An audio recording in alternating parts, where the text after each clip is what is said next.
Andrew Tatarsky. So what can you tell me? I mean, so you were one of the founders of this organization?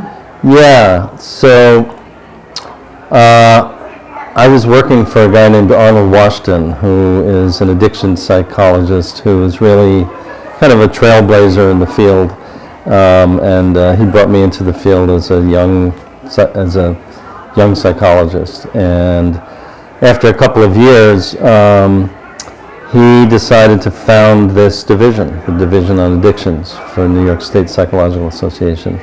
And so he invited me to be part of the founding group. So we founded the organization 35 years ago, and I've been on the executive board ever since. Wow. And what have you noticed? What's changed, over the last 35 years? What have you noticed? Yeah, I mean, it's been an amazing journey just being in the field, kind of looking at and being part of the evolution of the field. Back then, 35 years ago, the entire field was dominated by this abstinence-only disease model approach, and that was really what I was born into as an addiction provider. And really early on in that first decade of my career, while I think we helped a lot of folks, I began to see firsthand that the majority of the people that were coming to our programs weren't completing and weren't doing well. And the model back then was, well, they must not be ready for recovery. They must have to hit a lower bottom, like blaming the patients for the failure, I thought, of the system, of the program.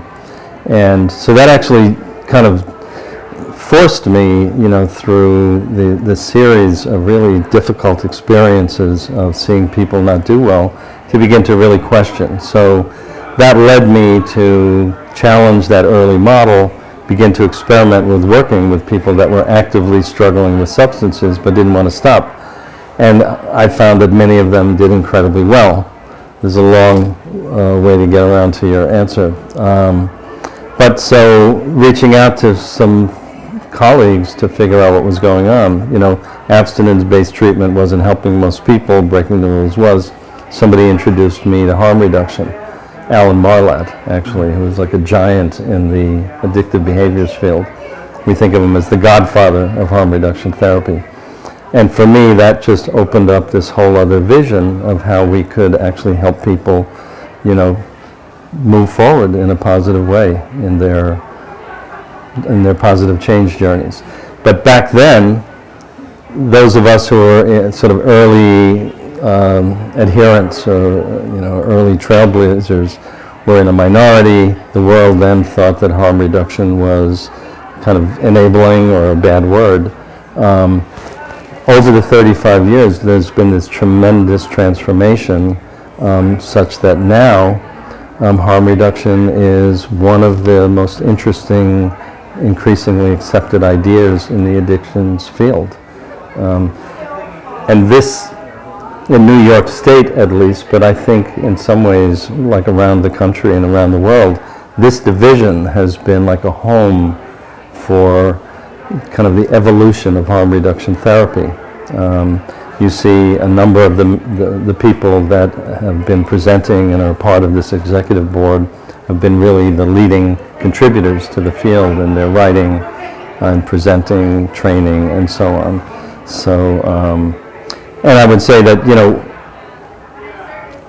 I was one of the first to kind of be introduced to harm reduction, but very early on, a number of the people in this executive committee kind of got on board and really transformed the division. And I think that the work we've done has been one of the major reasons why New York State is probably one of the leading states in the country that has really gotten on board in a big way with this work.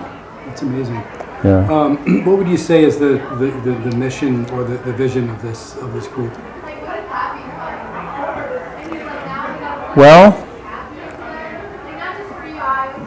I think the group, the mission of the group is really primarily to educate addiction treatment providers of all stripes. I mean, the entire spectrum of the continuum of care in a kind of comprehensive, sophisticated harm reduction therapy, or I've even started in my life to think about broadening it. Even the term therapy is overly limiting, at least in many people's minds, but to really think about how we can bring these harm reduction therapy ideas to the entire community of people that are in helping relationships. So how do we transform a kind of a helping tradition that has been ensconced in disease and abstinence only to one that is really informed, radically informed by a harm reduction framework? And so I think that transforming the landscape, at a macro level is kind of the biggest mission, the real mission.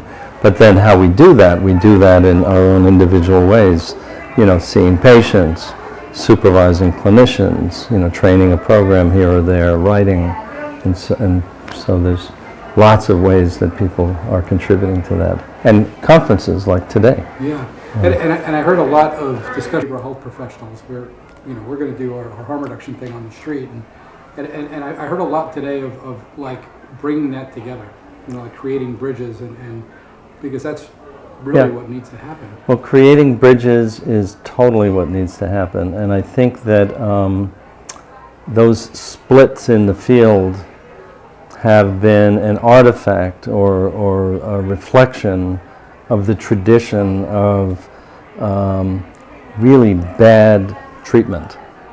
Bad treatment by caring professionals, but that has been based on really problematic assumptions about what we call addiction. I mean, that's the disease model is overly limiting, it's overly reductionistic, it's about dehumanizing rather than humanizing people. But that's really been what treatment has been by and large. So people who are struggling with lived experience, peers, people working in the grassroots in the harm reduction movement associate treatment with, getting hurt. So, they're understandably traumatized and mistrustful. And, like I was saying in my talk today, given the history of traumatization, stigmatization, punishment, mistreatment of people that use and struggle with drugs, it's no wonder that they mistrust the helpers. So I think it's on the helpers' side responsibility to prove that they're trustworthy. And I think that that's what the treatment system needs to do as it gets transformed, to prove it's trustworthy and can actually be helpful and a safe, provide safe places for people to heal and grow. I think there is a big distrust, as you said, because people have been through that process. I'm so sorry. Am I in your way? Yeah, I have to grab something. Yeah, of course. And then I'll be out of your way. I deeply apologize. That's okay. And thank you for your presentation today. My pleasure. Thank you. Take care. Some view. Pretty view. So, Yeah, what else do you think? we talked a lot at the conference about limitations of the treatment system. I was just talking about a tradition in this country of inadequate and harmful treatment. We're in a culture that is still dominated by a criminal justice, war on people who use drugs, and institutionalization of stigma.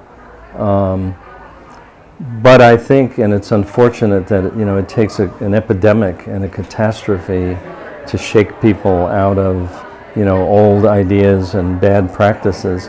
But I think that that's what's been happening over the last few years, that at every level of society, people are really starting to question what we've been doing traditionally and open up to new ideas, such as a harm reduction framework, which is essentially about respect, compassion, support, love, and empowerment.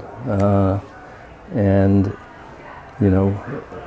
we're seeing those ideas and values starting to take hold, more and more throughout society. So, and this conference has really been a reflection of that sea change. So I'm actually feeling very optimistic and hopeful, and have a lot of gratitude for the wonderful work that a lot of people are doing. Thank you. All right, thank you.